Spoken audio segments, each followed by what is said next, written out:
Hello, my students. How are you? Myself Pawan Suthar. I'm a NEET UG biology educator.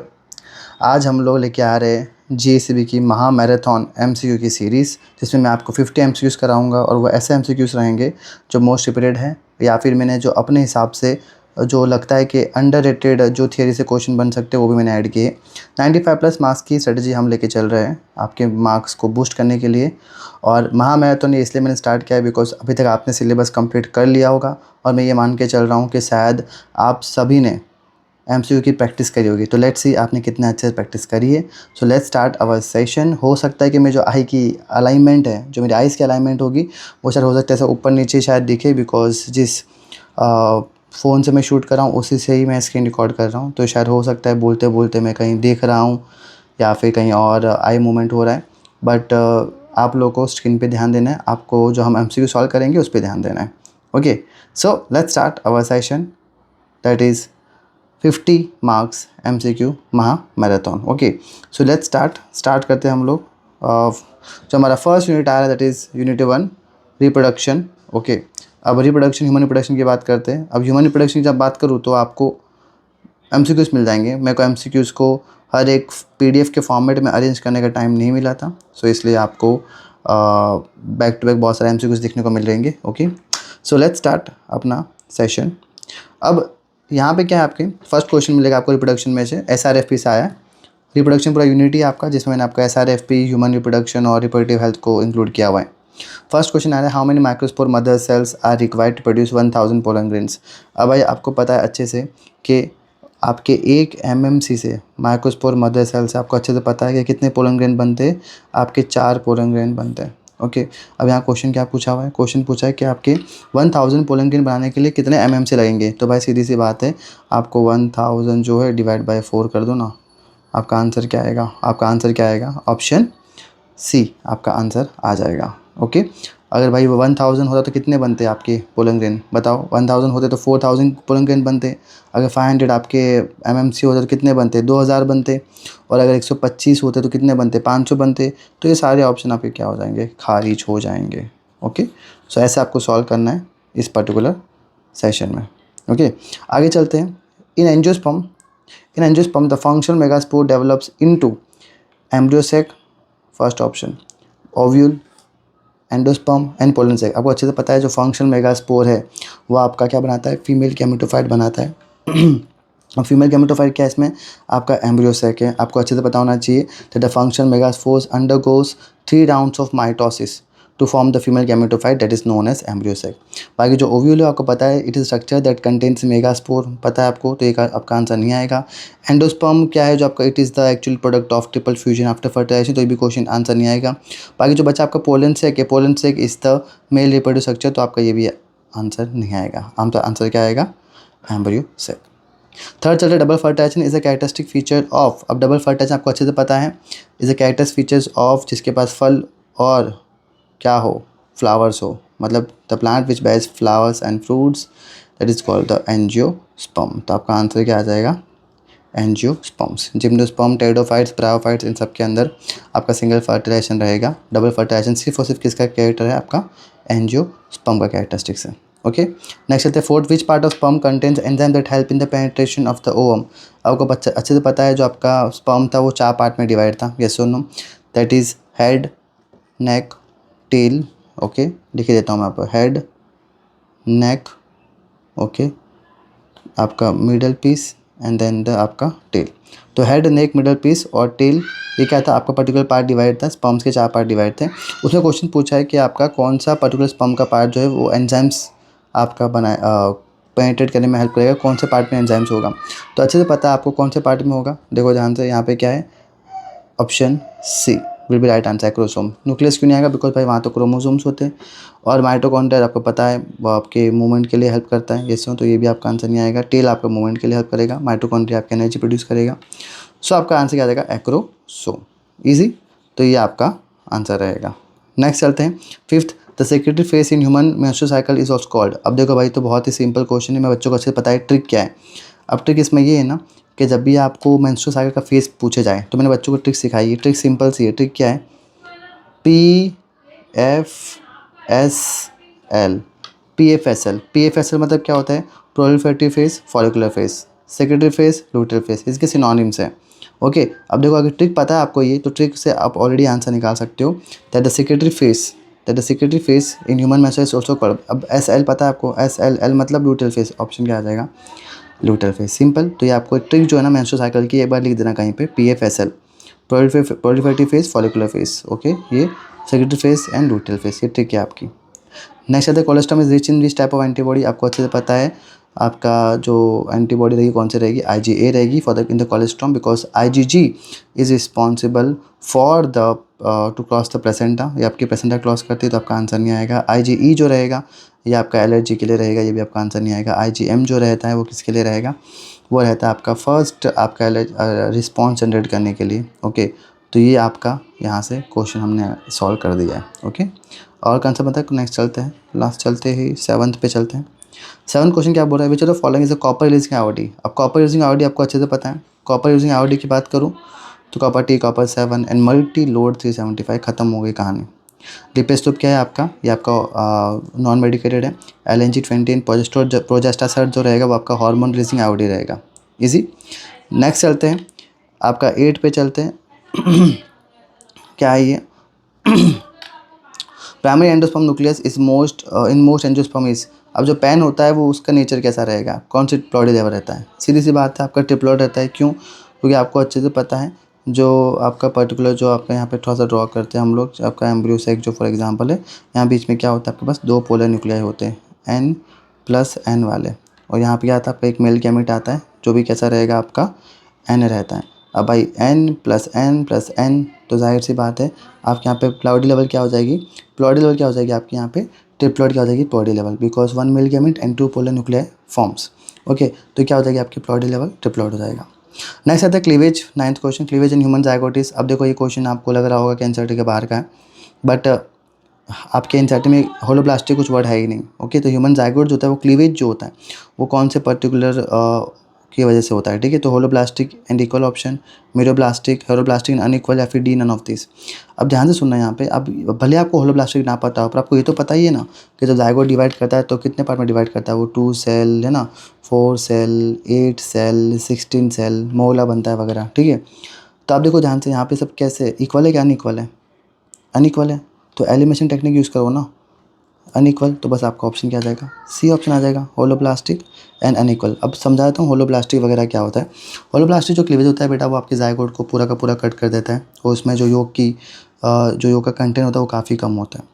बाकी जो meroblastic cleavage होता है बेटा वो पार्शियल होता है। ओके, वो बर्ड्स और रेप्टाइल्स में होता है जहाँ पे योग की जो क्वांटिटी होती है वो काफ़ी ज़्यादा होती है।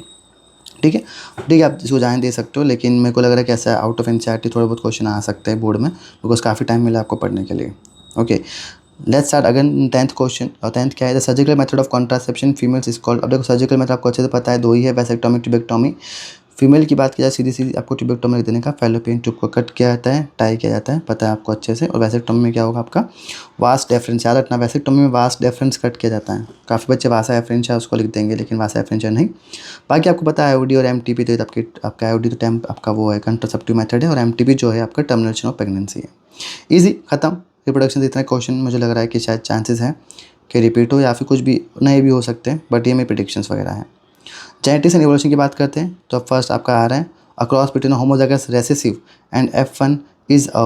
अब देखो आपको F1 जो पर्टिकुलर है, अगर उसको आपको रेसेसिव के साथ क्या करवाना है? क्रॉस करवाना है, तो सिंपल सी बात है आपका आंसर यहाँ पे क्या हो जाता है? ऑप्शन ए आपका आंसर आ जाएगा, that is the test cross.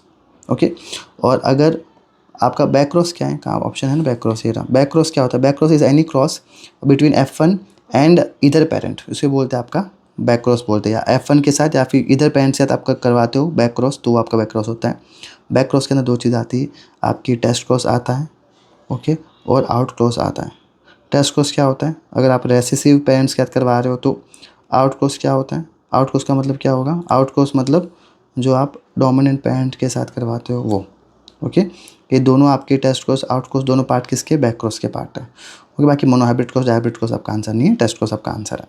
Okay, next चलते हैं the genetic ratio of monohybrid cross. अब देखो भाई, तो मैं तो बोलता हूँ मोनोहाइब्रिड और डायहाइब्रिड के GR भाई साइड में लिख ही दो, फ्री के मार्क्स हैं। मोनोहाइब्रिड की बात करूँ तो इसके अगर GR की बात करूँ तो आपकी ऑप्शन बी आएगा, आपको अच्छे से पता है 1:2:1। और अगर इसकी बात करूँ मैं फिनोटिपिक रेशियो की बात करूँ, वो भी आपको पता है 3:1, है ना। आपके 3 टॉल और 1 आपका रेसिव था। डायहाइब्रिड की बात करो तो भाई यहीं लिख दो GR, क्या हो जाएगा आपका जेनेटिक रेशियो 9:3:1। और अगर इसकी बात की है आपकी सॉरी, तो आपका 9:3:1 आपका बराबर, सॉरी तो फिनोटिपिक रेशियो है, माय बैड ये फिनोटिपिक रेशियो है। और डायहाइब्रिड रेशियो का अगर जीनोटिपिक रेशियो पूछे, सीधी सी बात है आपका 1:1, 2:4:2 एंड 1:1। इसको याद कर लो अच्छे से। ये आपका डायहाइब्रिड का जीनोटिपिक रेशियो 1:1, 2:4:2, 1:1। और बाकी डायहाइब्रिड का PR क्या होगा 9:3:1। और मोनोहाइब्रिड का PR की GR क्या होगा 1:1 और PR क्या होगा 3:1। अगर आपको उसको डायहाइब्रिड का याद नहीं भी करना तो सिंपल सी बात है, सिर्फ मोनोहाइब्रिड का याद रखो, ठीक है। और अगर डायहाइब्रिड का पूछ लिया तो मोनोहाइब्रिड को जो भी आपका PR है GR है इसको मल्टीप्लाई बाय 2 कर देने का, आपका आंसर सेम निकल के आ जाएगा, ईजी। तो ये आपका हो गया इसके लिए, तो आपका आंसर आ जाएगा ऑफकोर्स 1:2:1। नेक्स्ट चलते हैं third question, which nitrogen base is absent in DNA। अब DNA के पास आपको अच्छे से पता है क्या क्या होता है भाई, A होता है, T होता है, G होता है और C होता है। A होता है, G होता है, T होता है और C होता है। तो क्या नहीं होता, यूरासिल नहीं होता। तो आपका आंसर क्या आ जाएगा, यूरासिल। ईजी, याद रखना, क्वेश्चन भूलना नहीं, ऐसे क्वेश्चन आ सकते हैं आपको। फोर्थ कहते हैं the beads on string structure in chromatin. Beads on string आपको अच्छे से पता है, बीट्स ऑन स्ट्रिंग का स्ट्रक्चर क्या था, ऐसा कुछ था आपका, है ना, ऐसा बीट्स थे। फिर आपका ऐसा आगे DNA रैप्ड था, फिर वापस आपके ना न्यूक्लियोसोम के ऊपर क्या हुआ था, DNA रैप हो रहा था। तो ऐसा कुछ बीट्स ऑन स्ट्रिंग का स्ट्रक्चर था। तो जो ये जो आपको दिख रहा है ये बीट्स है, ये गोल गोल दिख रहा है आपका, ये बीट्स है। और बीट्स का मतलब क्या है, न्यूक्लियोसोम। और जो आपका स्ट्रिंग है, जो यहाँ पे स्ट्रिंग भी लिखा है, तो ये क्वेश्चन भी पूछा जा सकता है कि स्ट्रिंग क्या है। स्ट्रिंग बोल देना कि क्या होता है, DNA। और बीट्स क्या होते हैं, न्यूक्लियोसोम। इजी। नेक्स्ट चलते हैं, आपका फिफ्थ क्वेश्चन आ रहा है that the semi conservative nature of DNA replication was first shown by semi conservative, कहीं पे लिखा आ जाए आपको आंख बंद करके मेसेल्सन-स्टाल लिख देने का। मेसेल्सन-स्टाल आपको पता है हैवी नाइट्रोजन के ऊपर वर्क किया था उसने, ये सुनो। एंड कौन से बैक्टीरिया के ऊपर वर्क किया था, ई कोलाई पे, सीधा बात, ई कोलाई की बात कर लेते हैं।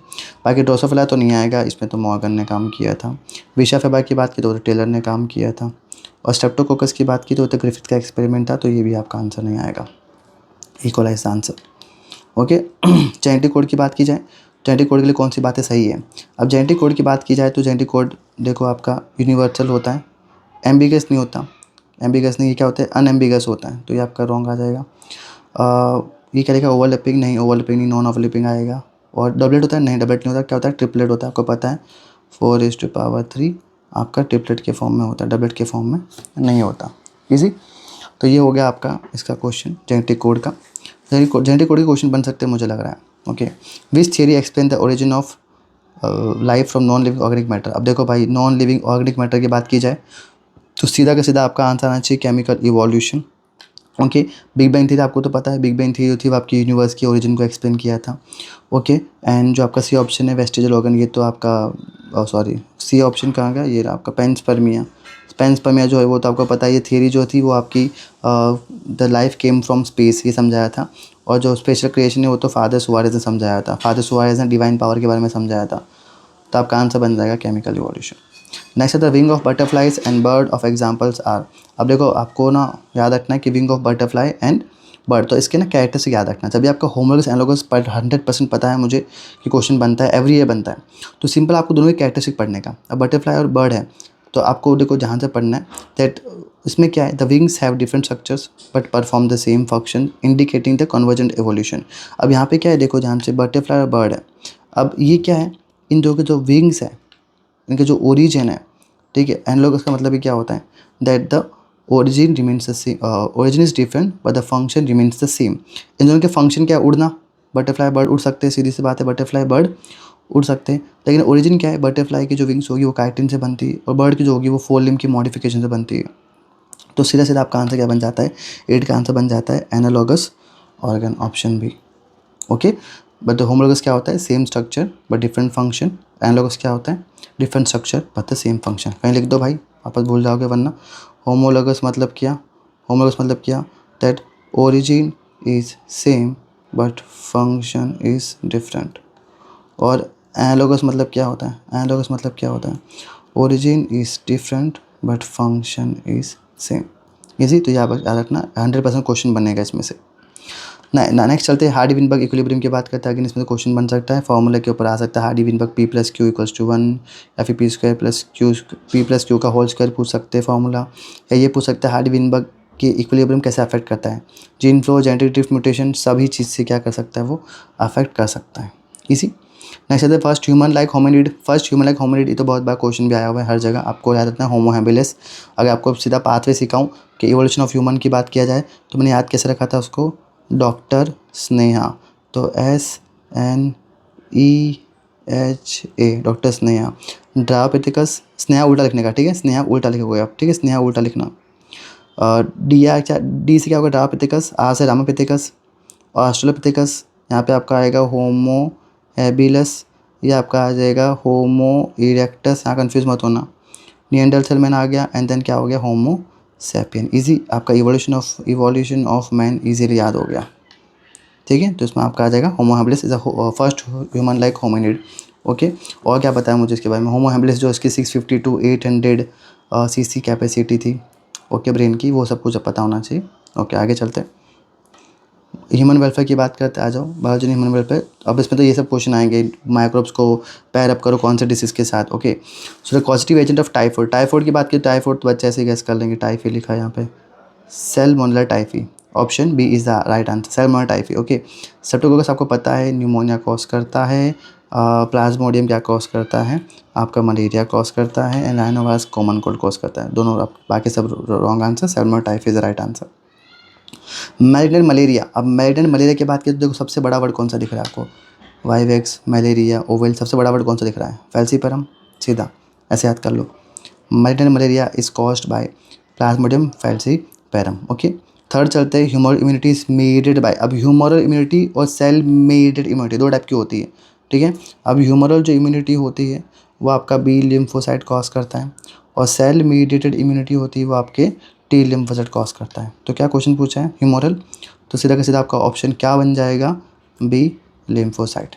इजी, बाकी जो आपका मैक्रोफेज न्यूट्रोफिल्स है वो तो आपके फेगोसाइटिक सेल्स है। नेक्स्ट चलते fourth, which of the following is auto immune disease. अब cancer, AIDS, rheumatoid arthritis, allergy, सीधी बात है ऑटो इम्यून पूछा है तो आपका आंसर आएगा rheumatoid arthritis. Okay, in this condition immune system actually mistakenly attacks the bodies own joint tissues. Okay, ये हो गया।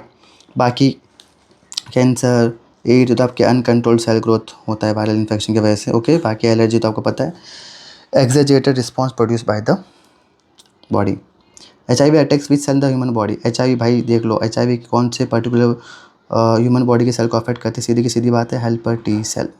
आंसर आपका आ जाएगा टी सेल, याद रख लो कि HIV किस पे कौन सेल पर अटैक करेगी, helper T cell, TH cell, TH cell, याद रख लेना अच्छे से इसको। ओके, एंड अगर क्वेश्चन ये पूछा जाए कि ना HIV जो होती है वो कौन से पर्टिकुलर इम्यून रिस्पॉन्स को डैमेज कर सकती है, तो अभी हमने ऊपर आपको इम्यून रिस्पॉन्स पढ़ाया आपको मैंने ना, ह्यूमन इम्यूनिटी और सेल मेडेड इम्यूनिटी। तो अगर टी सेल से ऑफकोर्स की बात है तो कौन सी इम्यूनिटी कॉम्प्रोमाइज़ हो रही है, आपकी सेल मेडेड इम्यूनिटी। तो ऐसा क्वेश्चन बन सकता है कि कौन सी टाइप की इम्यूनिटी को अफेक्ट कर सकता है HIV। आगे चलते हैं, cyclosporin A is obtain from. Cyclosporin A जो है वो आपका कहाँ से, देखो ये भी कोई भाई बहुत बार क्वेश्चन बनता है। साइक्लोस्पोरिन ए आ जाए तो सीधा का सीधा क्या करना है आपको, आपका फंगस है, option B, that is trichoderma polysporum. It is a fungus biological source, it is for the immuno suppressant drug. Okay, तो साइक्लोस्पोरिन ए जो आपका है वो क्या है, इम्यूनो सप्रेसिव ड्रग है, जो कि कहाँ से निकलता है, ट्राइकोडर्मा पॉलीस्पोरम। क्या है ये, एक टाइप का फंजाई है। बाकी और क्या है, मोनस्कस पुरपुरस की बात करें तो यहाँ से क्या निकलता है बेटा, सोर्स ऑफ स्टेटिन, पता होना चाहिए। एस्पेगस नाइगर क्या है आपका, सिट्रिक एसिड, और एस्टोबैक्टर भी क्या है, सिट्रिक एसिड। 100% ऐसे क्वेश्चन बनते हैं, यहाँ से आपकी पक्का एक क्वेश्चन निकलेगा। ओके, ये टॉपिक पूरा अच्छे से पढ़ के जाना, यहाँ से हर बार क्वेश्चन बनता है। नेक्स्ट चलते हैं आप भाई, large holes in fish cheese are due to production of large amount of course, यहाँ पे क्या आ जाएगा आपका ऑप्शन बी, CO2 की वजह से क्या होता है आपके लार्ज जो होल्स होते हैं फिश चीज में वो दिखते हैं। इसी नेक्स्ट चलते हैं 8 BOD। अब BOD की बात की जाए तो क्या है, BOD क्या है, सिंपल सी बात है, बायोलॉजिकल ऑक्सीजन डिमांड। क्या होता है biological oxygen demand, it is the measure of oxygen which is required by microbes to decompose organic waste in water. तो ये आपका क्या आ जाएगा, या आपका इस BOD की डेफिनेशन आ जाएगी। बाकी ये सब आपकी BOD की आंसर नहीं है।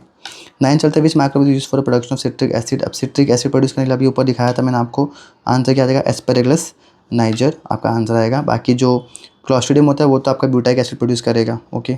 और जो आपका लैक्टोबैसिलस है वो आपका लैक्टिक एसिड प्रोड्यूस करेगा, और जो सैक्रोमाइसिस है वो तो आपका इथेनॉल प्रोड्यूस करता है। तो तीनों आपके आंसर रॉन्ग हो जाएंगे।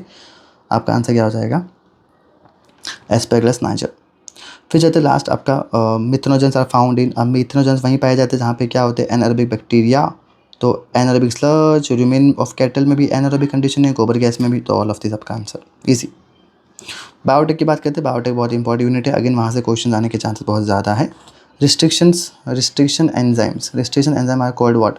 रिस्ट्रिक्शन एंजाइम का क्या कहा जाएगा, सीधी सी बात है, वो DNA को कट करने में हेल्प करेगा, okay, at specific recognising site.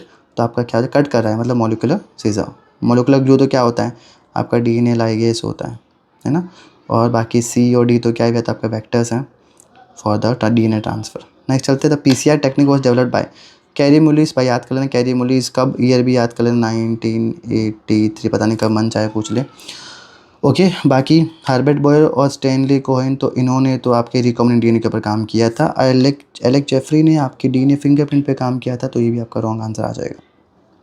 Third चलते हैं आपके, वजह फॉलोइंग सिलेक्टिव मार्कर्स इन PBr322। PBr322 सिलेक्टिव मार्कर्स तो ही थे आपके, ampicillin resistant gene and tetracycline resistant gene. बाकी ओराई तो आपका ओरिजिन ऑफ एप्लीकेशन होता है, रेप्लिकेशन ऑफ पास प्लास्मिड होता है, एंड हिंदी थीटा आपके एक स्पेसिफिक रिस्ट्रिक्शन साइट होती है, okay. Fourth MCQ, the separation of DNA fragment on gel is called. अब सेपरेशन आ गया भाई, मैं पहले ही बोल दिया, जहाँ भी सेपरेशन वर्ड आ जाए तो सीधा सीधा उठा के आपको कर देने का जेल इलेक्ट्रोफोरोसिस, सीधी बात है। थियरी में बता चुका हूँ मैं अभी, जब भी वीडियो डाला मैंने तब भी बताया था, जब भी separation of DNA and isolation आए तो आपको करना है क्या, जेल इलेक्ट्रोफोरोसिस। सिर्फ आइसोलेशन लिखा है तो आपको करना है वो वाला स्पूलिंग वाली टेक्निक, ईजी। तो ये है आपकी, बाकी PCR ट्रांसफॉर्मेशन डाउनस्ट्रीम प्रोसेस पता है आपको। फिर चलते हैं, BT toxin is produce by. अब पता है भाई BT क्या है, BT बायोटेक करके मत आ जाना। BT मतलब क्या था आपका, bacillus thuringiensis, option A. The bacterium produce what, BT toxin, cry protein which is use to create what, insect resistant crop. 6 चलते the first clinical gene therapy वो किसके ऊपर किया जाता है, वॉज द गिवन डेफिशिएंसी पूछी गई है, तो आपको ऑफकोर्स AD आ जाएगा। AD का फुल फॉर्म पूछ सकते हैं, एडेनोसाइन डी अमाइनेस। ये कब हुआ था, 1990 में भाई, ईयर तो खासकर मेंशन करके चलना आपको, इजी, 4 साल के बच्चे के ऊपर। नेक्स्ट चलते 7 RNA interference is use to control what, RNAi। हमने क्यों किया था, ये आपके नेमाटोड को कंट्रोल करने के लिए किया था, है ना। It is a technique to produce tobacco plants from the nematode Meloidogyne incognita, okay. तो ये आपका आंसर क्या आ जाएगा, नेमाटोड आ जाएगा। फिर चलते 8 के ऊपर, Rosie is the first transgenic cow produce milk and dish by. अब द फर्स्ट ट्रांसजेनिक काव है रोसी, आपको अच्छे से पता है। दैट रोसी जो काव थी वो 2.4 ग्राम क्या करती थी, मिल्क देती थी। 2.4 ग्राम, सॉरी, क्या करती थी, पर लीटर आपका प्रोटीन होता था 2.4 ग्राम का, है ना। 2.4 ग्राम पर लीटर प्रोटीन होता था, और उसमें कौन सा वाला प्रोटीन था, ह्यूमन अल्फा लैक्टा एल्ब्यूमिन प्रोटीन था, जो आपको सुपीरियर नेचुरल काव मिल्क वाला बनाता है।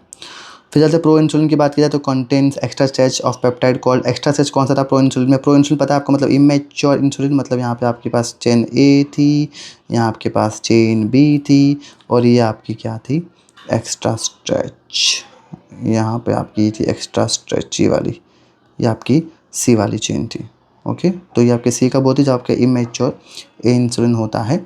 ऑप्शन क्या आ जाएगा आपका C। जैसे क्वेश्चन पूछ सकते हैं कि C प्रो इंसुलिन में कौन सी चेन होगी, आप बोले ना C पेप्टाइड, और कब नहीं होगी, मैच्योर स्टेज में नहीं होगी, इसी। फिर चलते बायोपायरेसी की बात करते हैं। Biopiracy is related to biopiracy क्या होता है, it involves unauthorize exploitation of biological resources, है ना। Traditional knowledge and genetic material, मतलब सब आ जाएगा, traditional knowledge, biomolecules and bio resource, all of this is the answer. फिर चलते हैं last unit, ecology and environment. Interaction where one species benefited and the other is neither harmed not benefited, मतलब एक का प्लस हो रहा है, एक का 0 हो रहा है, सीधा बात है। +0 मतलब क्या हो जाएगा, कमेंसेलिज्म, है ना। ऑर्किड और मैंगो ट्री का आपका एग्जाम्पल है। सेकंड आपका NPP क्या है, it is what remains after the primary producer, है ना, uses energy for its own respiration. तो NPP का फॉर्मूला क्या था, NPP = GPP - R, सीधी बात है, आपका आंसर आएगा ये। थर्ड चलते the rate of decomposition faster when the dated is. अब जब फास्टर कब होता है, जब आपके वाटर सॉल्युबल कंपाउंड होते हैं ना, न्यूट्रिएंट रिच आपके कंपाउंड होते हैं जैसे शुगर, नाइट्रोजन, तब फास्ट होता है। ओके, तो फास्टर होता है कब कब, तो आपका आंसर आ जाएगा ऑफकोर्स नाइट्रोजन एंड शुगर। बाकी जब लिग्निन होगा, काइटिन होगा, सेलुलोज होगा, ये दे आर द कॉम्प्लेक्स है ना, in they takes time for the decomposition, slow decomposition होता है उनका। नेक्स्ट चलते हैं fourth, which ecological pyramid is always upright, हमेशा अपराइट कौन सा रहेगा, सीधी सी बात है एनर्जी, वेरी वेरी इंपॉर्टेंट, बहुत बार PYQ भी आया हुआ है, ecological pyramid is always upright. Okay, fifth चलते हैं, विच of the following is ex-situ conservation method. ex-situ की बात की जाए तो कौन सा आपका आंसर आएगा, ex-situ का मतलब भी क्या होता है, when we protect a species outside its natural habitat, जैसे सीड बैंक हो गया, जू हो गया, ये रहा सीड बैंक, खत्म बात। Option C. बाकी national park, wildlife sanctuary, biosphere reserve क्या हो जाएगा, ये हो जाएगा आपका in situ conservation. Evil quartet की बात करते हैं, evil quartet refers to the four major. अब इविल क्वाड्रेट तो मैंने बच्चों को याद करा के रखा है, ट्रिक क्या भाई, सीधी सी बात है, हो AC habitat loss and fragmentation, O से आपका ओवर एक्सप्लोटेशन, ए से आपका एलियन स्पीशी इन्वेजन, और सी से क्या हो जाएगा, को एक्सटेंशन। क्या मैच हो रहा है, क्या मैच हो रहा है ऑप्शन से, ऑप्शन आपका आ जाएगा सी, बायोडाइवर्सिटी लॉस। इजी, हो AC आपकी ट्रिक है, याद रखना, इविल क्वाड्रेट पक्का क्वेश्चन आएगा। ट्रिक्स में याद रखना, पवन सर की ट्रिक्स है, अभी आपकी वेस्ट नहीं जाती, ठीक है। Sacred groups are found in, sacred groups are found in where, Khasi, Jaintia hills, Aravalli hills, western Ghats, हर जगह पाया जाता है सेक्रेट ग्रुप्स भाई, है ना, that the protected forest patches. ये चलते हैं वर्टिकल डिस्ट्रीब्यूशन। अब वर्टिकल डिस्ट्रीब्यूशन क्या होता है भाई, समझ लो कि ये छोटा सा फॉर एग्जांपल क्या है आपके पास हर्ब्स है, ठीक है, फिर क्या मिल जाएंगे आपके शॉप्स मिल जाएंगे, ठीक है, फिर बड़े बड़े क्या मिल जाते हैं आपके ट्रीज मिल जाते हैं, तो हर्ब्स, शॉप्स, ट्री, देखो ना आपके क्या बना रहे हैं, आप कैसे वर्टिकल स्ट्रैटिफिकेशन बना रहे हैं, क्या बनाते हैं, वर्टिकल स्ट्रैटिफिकेशन। तो ये वर्टिकल डिस्ट्रीब्यूशन होता है ना आपका स्पीशी का, डिफरेंट स्पीशी का, तो इसको क्या बोलेंगे आप, स्ट्रैटिफिकेशन। तो क्या आ जाएगा, stratification is the vertical layering of forest, simple. 9 चलते हैं, pound species in primary succession on rock are. अब ये थोड़ा सा ट्विस्टेड क्वेश्चन, बाकी बहुत सा इजी नहीं पूछेंगे आपको, ट्विस्टेड क्वेश्चन भी आएंगे। तो जगह आप देखो क्या लिखा हुआ है यहाँ पे, प्राइमरी सेक्शन रॉक्स, तो रॉक्स के ऊपर जो आपके पायोनियर स्पीशीज थी वो कौन सी थी, तो आपकी लाइकन आपका आंसर आएगा। अब इसके बाद थोड़ी सी इन्फॉर्मेशन दूँ आपको, तो लाइकन ज़्यादा pioneer species on bare rocks because they can secrete acids to form rock into soil. तो ये आपका आंसर क्या आएगा, लाइकेन क्या है आपका प्राइमरी सेक्शन रॉक। थोड़ा सी ट्विस्टेड क्वेश्चन है, अनरेटेड क्वेश्चन है, अनरेटेड क्वेश्चन है, शायद पूछा जा सकता है, पता नहीं, बट लेकिन अनरेटेड क्वेश्चन थोड़े बहुत होंगे अंदर। नेक्स्ट है लास्ट क्वेश्चन आ रहा है आपके यूनिट का, इस पर्टिकुलर सेशन का भी, the percentage of photosynthetic active radiation, PAR की बात की गई है। अब पार सीधा का सीधा आप उठा के क्या कर दोगे, पार सीधा का सीधा उठा के 2 to 10% क्या होता है आपका पार होता है फोटोसिंथेटिकली एक्टिव रेडिएशन। आपको क्वेश्चन आ भी सकता है, इजी। तो ये हो गया। अब आपके सारे MCQ मैंने 50 MCQs करवा दिए, ओके, और भी बहुत सारे MCQs होंगे, ठीक है, बट ये 50 MCQ मुझे लगता है कि काफ़ी बार पूछे जाते हैं और मैंने अपने हिसाब से प्रिडिक्शन किया जैसे आपकी प्रैक्टिस के लिए, ओके। अब यहाँ देखो, अब मैं कुछ ट्रिक आपके लिए कुछ टिप्स है, क्या है, तो जेनेटिक के ऊपर फोकस करना है आपको। 3 to 4 आपके MCQs, 3 to 4 मार्क्स के जो MCQ होते हैं वो आपके आराम से यहाँ से बन सकते हैं, ओके। तो 3 to 4 मार्क के MCQ बन सकते हैं। MBA आपको ध्यान देना है जेनेटिक्स के ऊपर, ओके। लैक ऑफ रॉन DNA रेप्लिकेशन एक बार ठीक से पढ़ के आ जाना। बायोटेक की बात की जाए तो PCRs के स्टेप DAE याद कराया था आपको, DAE अभी के लिए B भूल जाओ, D याद रखो, DE आपके लिए होनी चाहिए, है ना, ये क्या है आपकी D nature annealing extension, temperature याद रख लेना, ओके। एंड और क्या था, हाँ नीचे आ जाओ, diagrams. GSE often ask identify MCQs based on PBR 3 to 2, मैंने बताया था आपको PBR 3 to 2 के ऊपर भी क्वेश्चन बन सकता है, PBR 3 to 2 के ऊपर क्वेश्चन बन सकता है, और उसकी जो लेबलिंग होगी वो आपको पूछ सकते हैं ना। मैं आपको याद करवाई थी, याद है कि नहीं, क्या कराऊँ, याद करवा दूँ थोड़ी फटाफट, याद करवा दूँ, क्या था सिंपल से देखो ध्यान से, है ना। मेरे को लग रहा है कि PBR 3 to के ऊपर क्वेश्चन बनेगा, फटाफट याद करवाता हूँ। देखो आपको यहाँ पे, देखो यहाँ पे, ठीक है, क्या क्या क्वेश्चन था, देखो यहाँ पे फटाफट PBR 3 to कर लेते हैं फटाफट, ठीक है। यहाँ पे आपके पास क्या था, एम्पेसिलिन रेजिस्टेंट जीन, यहाँ पे टेट्रासाइक्लिन रेजिस्टेंट जीन, फटाफट कर लेते हैं, टाइम नहीं है, ओके। और यहाँ पे क्या थे आपके रिस्ट्रिक्शन, ये आपके रेजिस्टेंट जीन थे, यहाँ पे साइड थे आपके, याद करवाई थी मैंने आपको, PVU1 एंड PST1, ओके। यहाँ सामने भी क्या थे, सामने क्या थी आपकी BAM1 एंड यहाँ की था आपकी SAL1, ओके। तो P बस हो गई आपकी ट्रिक, आपकी P बस ट्रिक हो गई आपकी BAM1 एंड SAL1, और यहाँ ऊपर देखो आपके ऊपर क्या ट्रिक थी, यहाँ इको कार हिंदुस्तान की, तो इको इको R1, ठीक है। और यहाँ पे क्या आती है आपकी पर्टिकुलर ट्रिक इको कार क्ला1, और यहाँ की थी आपकी ट्रिक हिंद 3। तो देखो आप, तो क्या करना है यहाँ पे, ये फर्स्ट पोजीशन इको R1 तो फर्स्ट पोजीशन आएगी, हिंद 3 की भी आपकी लास्ट पोजीशन आएगी, बीच में क्या रहेगी आपकी क्ला1, तो बीच में 2 नहीं करना है, बीच में 1 ही करना है नंबरिंग के लिए।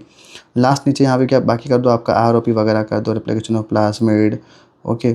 फिर आपका यहाँ पे भी एक साइड थी आपकी यहाँ पे, ठीक है, यहाँ पे आपके P2 वाली PVU2, ठीक है।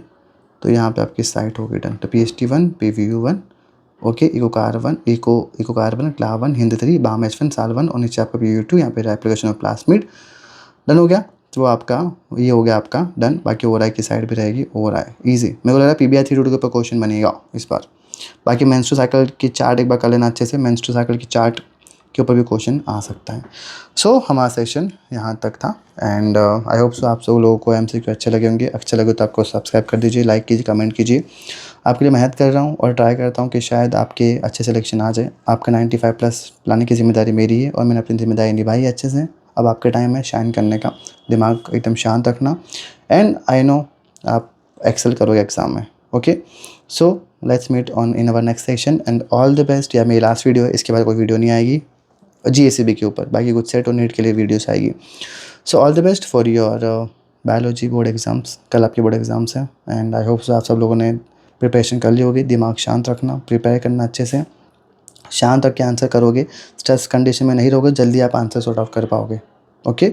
सो मिलते हैं in next session, bye, take care. और आपको जो PDF होगी वो टेलीग्राम चैनल पे मैं आपको कमेंट में लिंक पिन कर दूंगा, तो आपको वहाँ पे यहाँ पे लिंक मिल जाएगी, ठीक है, PDF के लिए। तो PDF आपको सॉल्यूशन जो का इन डिटेल में बना दिया है मैंने, सॉल्यूशन इन डिटेल विथ के क्वेश्चन जो रॉन्ग है वो रॉन्ग क्यों है, इसकी PDF जो होगी मैं टेलीग्राम पे भेज दूंगा। टेलीग्राम पे क्लिक करना लिंक पे, आपको टेलीग्राम चैनल खुल जाएगा, वहाँ से PDF डाउनलोड कर सकते हैं, ओके। सो शेयर कीजिए आपके दोस्तों के साथ। मिलते हैं इन अवर नेक्स्ट सेशन।